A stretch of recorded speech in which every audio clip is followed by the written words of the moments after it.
Hello বন্ধুরা, তো আবারও নিয়ে চলে এসেছি একটা নিউ মিনি ব্লগ। তো আমরা 5ই জুলাই বাড়ির সবাই মিলে কিন্তু পুরীতে বেড়াতে গিয়েছিলাম। তো এখানে কিন্তু আমরা সন্ধ্যে 7:30টার দিকে বেরিয়েছিলাম পুরী যাওয়ার জন্য। তো তারপর মাঝখানে রাস্তায় একবার নেমেছিলাম খাওয়ার জন্য। তো তারপর কিন্তু আমরা একেবারে একটানা পুরীতে পৌঁছে গিয়েছি।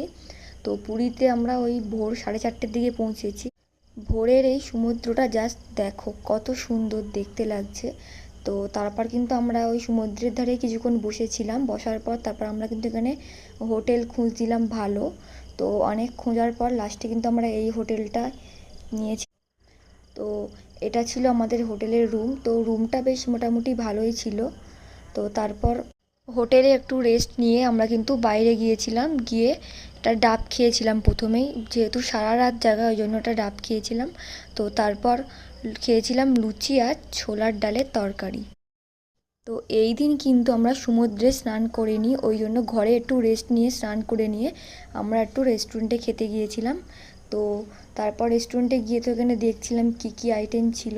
তো আমি কিন্তু এখানে চিকেন নিয়েছিলাম, আর আমাদের বাড়ির সবাই সকলে কেউ মাছ, কেউ চিংড়ি মাছ সবে নিয়েছিল। আর সবার শেষে কিন্তু দিয়েছিল এই মৌরিটা। তো খাবারটা কিন্তু বেশ ভালোই ছিল খেতে। তারপর কিন্তু আমি এখানে সন্ধেবেলার জন্য রেডি হয়ে নিয়েছি সমুদ্রের ধারে যাওয়ার জন্য। তো ওখানে গিয়ে কিন্তু পাপড়ি চাট আর পকোড়া খেয়েছিলাম। তারপর রাতের ডিনারটা আমরা এই হোটেলেরই রেস্টুরেন্টে খেয়েছিলাম। রাতের ডিনারে নিয়েছিলাম এখানে রুটি, ছোলার ডালের তরকারি আর একটা চিকেনের রেসিপি। তো আবারও